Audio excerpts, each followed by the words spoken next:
Pikachu is definitely a Pokemon that has always piqued my interest, other than its status as the anime's mascot. This Pokemon's stats are definitely short of impressive, even with the Light Ball held item, to the extent that Game Freak had to tweak Pikachu's overall stats twice. Pokemon Let's Go's partner Pikachu would probably be the clearest example, deeming post-Generation 6 Pikachu as probably still lacking in multiple areas. When discussing the topic of Pikachu, we definitely can't shy away from Ash's Pikachu. He probably inspired this video's topic after all. Having been on Ash's side since the start of his adventure, we are all very familiar with this affable little electric mouse rat rodent thing.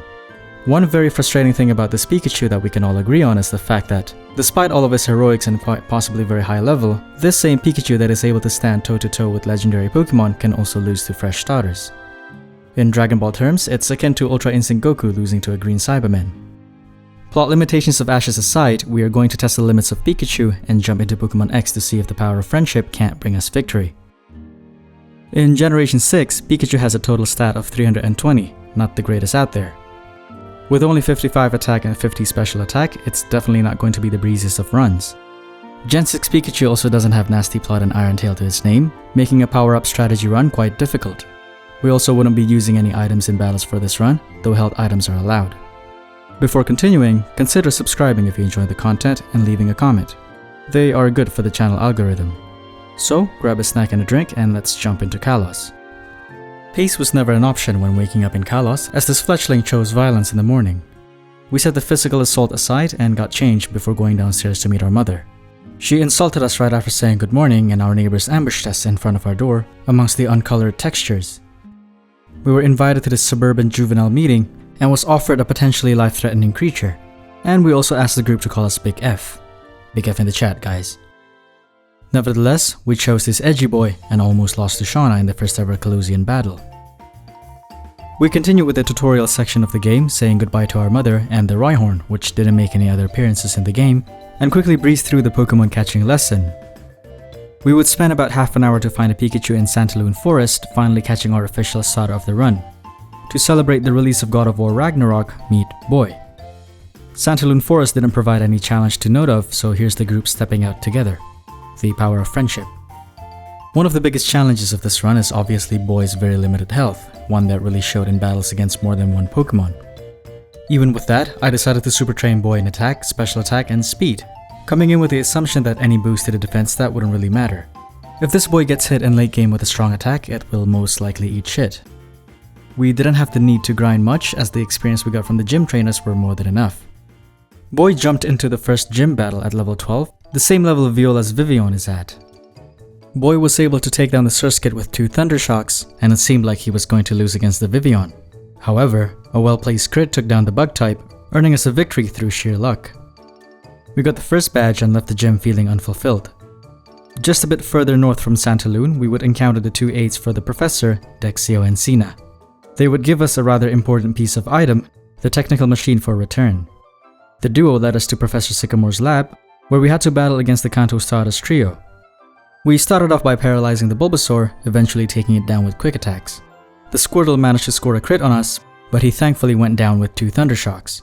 The following Charmander was able to put Boy in quite the bind, but our Electric Boy managed to squeeze out a victory despite the odds. This early game was not looking very good. We chose the Bulbasaur and called it Non-Edgy Boy, and boxed it soon after. Lisandra was talking with Sina at the bottom floor, and we had the fortune of striking a brief conversation with this magnificent specimen. We met Diantha soon after, and to this day I have to say she is the most unassuming champion ever. At least for me. Out of all the games, she was the only champion who I didn't see coming. Young me couldn't see the bits of foreshadowing. As we went on, Boy's low HP and defense stats naturally put us in many precarious situations. Death wasn't really a foreign concept. Boy fell in battle twice before being able to get the Thief technical machine, and we quickly backtracked to Santalune to commit mass genocide on the local Pikachu species. I've enlisted the help of Edgy Boy to avoid leveling Boy too much and taught him Thief. Putting a Pikachu at the top of your party increases the chance of encountering other Pikachus, so Boy was a huge help. However, the 1% chance of encountering a Light Ball Pikachu didn't help. It took about 2 real-life hours with speed up on the emulator to get one, but this item would definitely be worth it. The whole ordeal with the Pokeflute, Furfrou, and Snorlax proved to be somewhat uneventful, as there weren't much trainer battles to be had. We immediately ran away from the Snorlax upon waking it, very much wishing to avoid more bloodshed. We then fried Tierno's Scorefish and beat Trevor's Pikachu and Flabébébé without much remorse.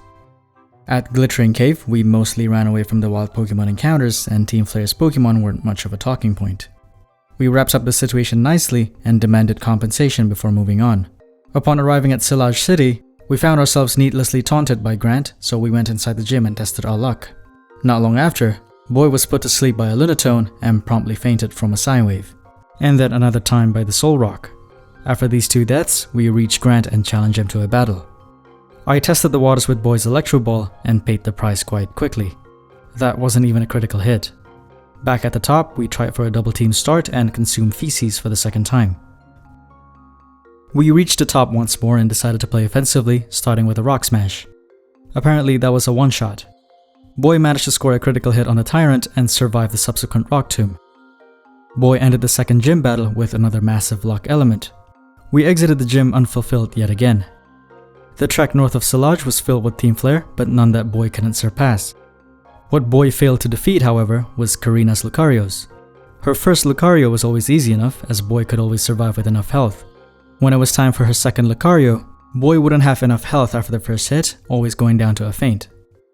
Finally, during this trial of suffering, Boy leveled up enough to learn Thunderbolt and managed to paralyze the second Lucario through sheer RNG. We bested yet another battle through luck and reluctantly made our way through Reflection Cave. We ran into a huge hurdle in Reflection Cave where this trainer's Golett stood in our way. Pikachu couldn't learn any moves that would damage a ghost and ground type at this stage of the game. Now, a sane Pokemon player might just say, hey, I'll deplete all my PPs and use Struggle on this ghost type. I obviously was not sane. I really thought Struggle wouldn't work against a ghost type, but I guess old me didn't realize that was only the case on Generation 1 games. To overcome this hurdle that had an obvious solution, I sadly broke one of my rules for this run and used items to PP stall this Golett. This took a long time, but we finally insulted this poor thing enough so that it committed seppuku, and all this could be solved with Struggle. We truly did live up to our name, as our dear friends pointed out upon our exit from Reflection Cave. Big F in the chat, boys. We reached the Tower of Mastery, to the disappointing news that there can only be one successor of the Mega Bracelet, pitting us against Serena. Boy paralyzed her Meowstic through static from the fake out and was able to down the cat with 2 Thunderbolts. However, because of the light screen, Boy couldn't deal enough damage and his lack of defenses meant that he would soon swallow some earth. We tried a double team strat for the next encounter and quickly dug our own grave. Enlightenment came during the 3rd time of asking, where we managed to stack 4 double teams due to Meowstic's paralysis. She managed to get 1 Psybeam in and we took to the offensive after that. Boy mightily swept Serena's Absol and Kyodine after downing the Meowstic with Strength. Karina thought that we were both winners, but we all know who ate some foul droppings. The level gap from the solo run was starting to show at this point, especially during this gym battle with Karina. Boy spared no expense and absolutely decimated her fighting type team. This 3rd Karina battle was mandatory and needs no further explanation, but for the first time ever, I accidentally clicked yes to the Lucario, so he was aptly nicknamed Mistake. Before leaving the town, Serena gave us the HM for Surf and onwards we went.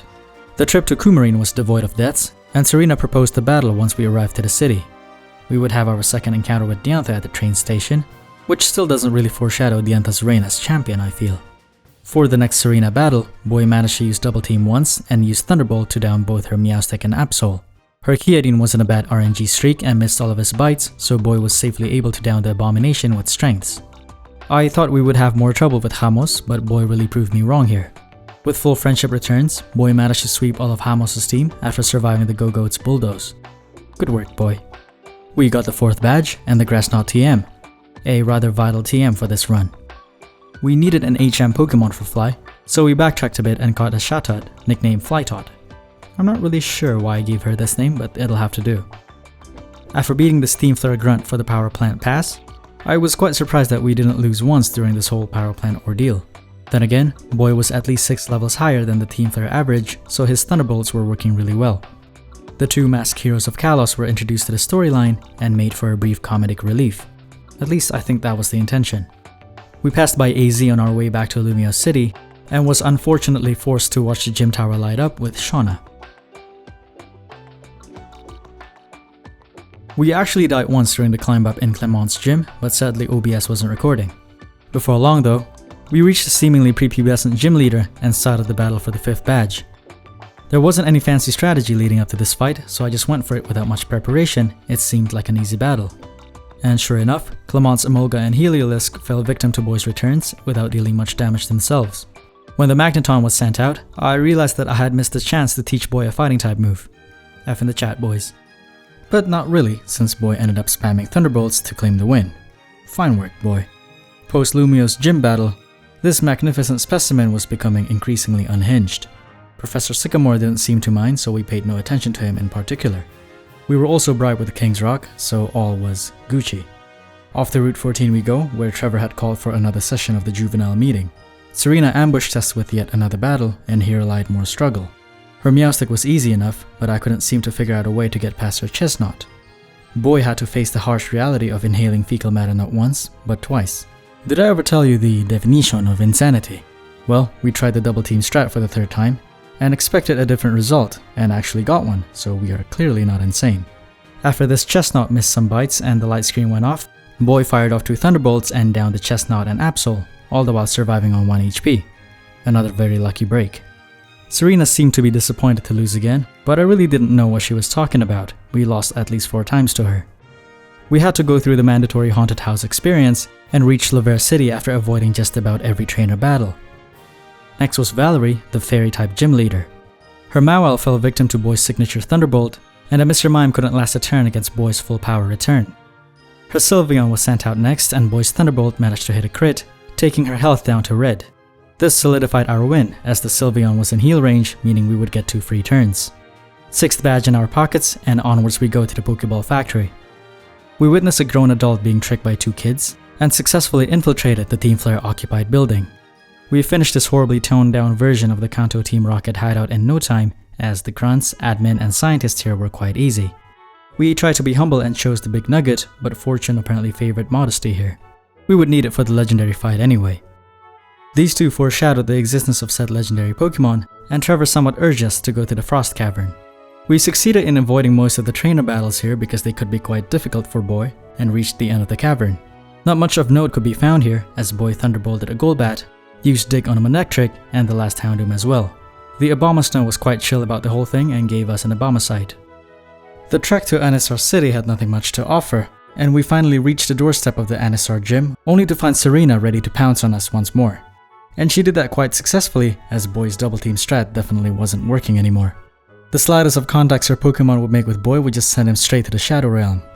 I tried a number of strategies against her here, including substitute strats, but they were all quite futile.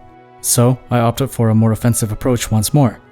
Serena sent out her Meowstic and we opened with Protect for her Fake Out. We then used Charge Beam, increasing our special attack while damaging the Meowstic in the process. We were quite unlucky here as the Charge Beam only gave us 1 boost on the Meowstic and 1 on the Vaporeon. When the Chestnut was sent out, we went for the Thunderbolt, which came so close to killing it. We were on the right track. After the Walk of Shame to the Pokemon Center, we tried the battle one more time. We opened with Protect and went immediately for the Charge Beam, getting a boost. Then another one, and another one on the Vaporeon. Boy then used Thunderbolt on the Chestnut, and sure enough, it killed the Chestnut right away.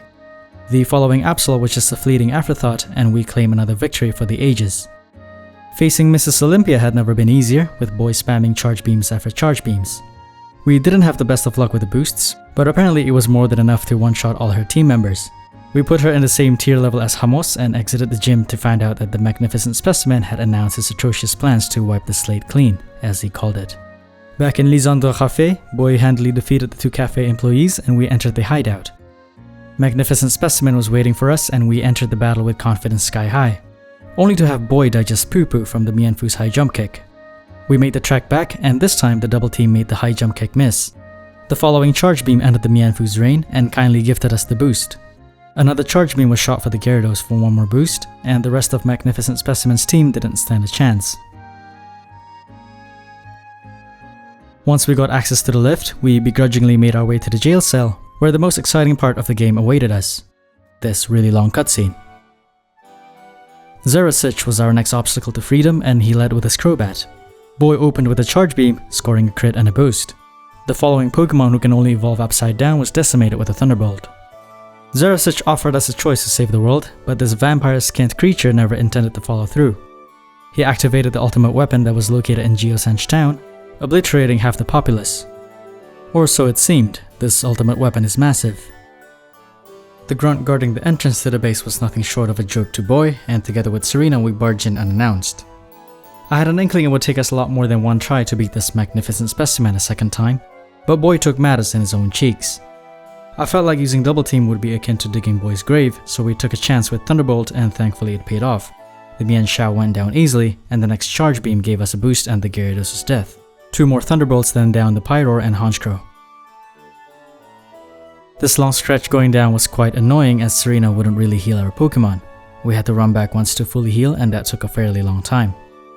Shauna unlocked the puzzle door with Clamont's thingamajig, and we had to face 4 admins in a row.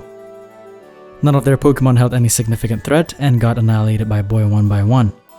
I considered restoring Boy's PP back at the Pokemon Center, but I was far too lazy. We witnessed the revival of Xerneas and chucked a Master Ball at this overgrown deer. We couldn't really progress unless we caught this legendary, so we named it Xerneas. Classy. Because we only had 1 Pokemon in our party, Xerneas was automatically added to the first slot. This was mildly annoying. I had to spam antidotes just so I would waste turns against the Mienshao, which thankfully didn't take too long. The real main event finally descended, this fine boy. A quick Thunderbolt downed the Mienshao again and the Pyroar as well. The Honchkrow was up next and it surprisingly went down to 1 Charge Beam, which didn't give us the boost. Big F. I was afraid the next Thunderbolt wouldn't kill the Mega Gyarados, but Boy was just on a roll. He didn't even break a sweat. Upon the conclusion of the battle, Magnificent Specimen tried to kamikaze his way out and activated the base's self-destruct sequence. However, we were too quick and we successfully escaped the base just in time. AZ somehow broke free out of his prison cell and casually dropped some comments. In Anistar City, we dropped by this person's house to get the Hidden Power TM and to get Boy evaluated. In a stroke of magnificent luck, it turned out Boy's Hidden Power type was Dragon type, something that will be a huge help in the Pokemon League. This was probably the best news of the run so far. There was this battle with Professor Sycamore where I tried to be smart. I thought using Dig on his Venusaur was a big brain strat. But all it did was give an extra turn to the Venusaur, as well as an extra turn for Boy to bless his esophagus with excrement. The next time around, Boy used returns to take down the Venusaur, then Thunderbolts for the Blastoise and Charizard. Easy work. Then, it was finally time for the Triple Whopper. I was dreading this part of the game. This was one of the points that I thought could take a while. For the opening battle against Shauna, she led with her Delcatty, and Boy went first with Charge Beam but no boost. Boy missed the second one and ate a critical play rough, and downed the Delcatty with the next Charge Beam, finally getting a boost. However, it was too little too late. Boy came in with too little health for the Goodra and passed away. Temporarily. During the second time of asking, Boy's first Charge Beam got us a boost and the Delcatty used the useless Charm. The second beam also boosted and it was big F for Shauna. Hidden Power downed the Goodra and a final Thunderbolt fried the Fox. Tierno came in blazing fast, only to have his Talonflame roasted for dinner. The Roserade came out next but went down to a return easily. The Crawdaunt was last and it seemed like we were eating lavishly tonight, boys. Trevor gave a useless heal and started the battle.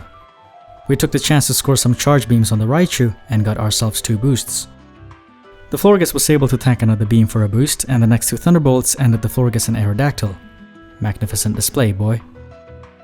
We had to fetch Wulfric from the village to be able to challenge the gym, and the gym trainers didn't provide any notable battles. Now, this Abomasnow proved to be the bane of my existence. The gym that I thought would be a breeze turned out to be an absolute nightmare. Boy realistically could only tank 1 attack from Abomasnow, and even when Boy was able to reduce his health to the red with a Brick Break, he would always use a priority Ice Shard to finish Boy off. I didn't want to raise Boy's level more than what he was, so I kept reloading to figure out different ways I could approach this matchup. I think it was safe to say that here, Boy ingested unholy amounts of doo-doo, to the point where I had to stop recording the abuse. In the end, the best I could come up with was a double team strat where I just prayed that Boy would evade at least the opening attack from the Abomasnow. Then we finally got one. At the umpteenth time of asking, Boy was able to evade the opening attack as well as the second one, a stroke of miracle. I decided to go for it with a Brick Break and evaded the following Ice Beam. Wulfric had to heal, so Boy used a Charge Beam to get a boost and finished it with a Brick Break. Finally. Boy failed to one-shot the Cryogonal with a Thunderbolt, but luckily evaded the Ice Beam. Boy hit a high damage roll next, downing the Ice type. Wulfric's last, his Avalugg, buckled over with 1 Thunderbolt. Boy finally did it, redeeming his dignity in the process. We got the last badge and headed over to the Victory Road. Victory Road had its number of deaths, sure, but nothing that we couldn't bypass. We either beat the trainers on the second time or just avoided it altogether. What we couldn't bypass was this final Serena fight, however, and it took a couple of tries as well. Like the last Serena fight, Boy needed at least 3 charge beam boosts, and RNG wasn't so kind. If Boy failed to get 3, it was a guaranteed loss. At the 6th try, Boy was finally able to sack 2 boosts on the Meowstic, 1 on the Vaporeon, and 1 on Serena's Altaria. With a total of 4 boosts, the remaining Chestnut and Absol didn't stand a chance. Boy had finally won another hard-fought battle. The last stretch on the victory road was tough as well, with the 3 veteran trainers blocking the exit, but Boy generally overcame the battles after losing once. The pair of Big F and Boy had finally made it to the Pokemon League after a long and arduous journey. I didn't really prepare any special strategies for the Elite Four. I stocked up on healing items and figured I can restore PPs by swapping TMs before every battle. In Gen 6, newly taught moves give you full PPs. Once Malva was done briefing us about the Elite Four, we went ahead and challenged Seabolt first. Boy used Thunderbolt to down the Clawitzer first, then I chose Charge Beam and missed against the Gyarados. As a result, Boy was buried 20 meters underground. We made the Walk of Shame back to the league and challenged Seabolt again. This time, the Charge Beam against the Gyarados was able to hit, granting us no boost. The 2 attacks that followed were more than enough to end the rest of Seabolt's team. 1 down, 3 to go. We challenged Malva next and was able to score 2 boosts with Charge Beams before things got too dangerous. After, all of Boy's Thunderbolts were strong enough to sweep Malva's Pokemon. I had originally intended to challenge Vikstrom first, but I accidentally walked into Drazna's chamber. Another Big F. During this battle against Drazna, Boy got a little unlucky and was poisoned, so Boy succumbed to the damage even after being able to take down Drazna's first Pokemon. I considered restarting the whole league challenge, but it would mean getting more levels from Seabolt and Malva, making the challenge a bit easier. So I reloaded the save and faced Drazna again. Boy was able to avoid poisoning this time, taking down the Dragalge with Hidden Power after a Charge Beam. The following Altaria was taken care of with a Thunderbolt and the Noivern as well.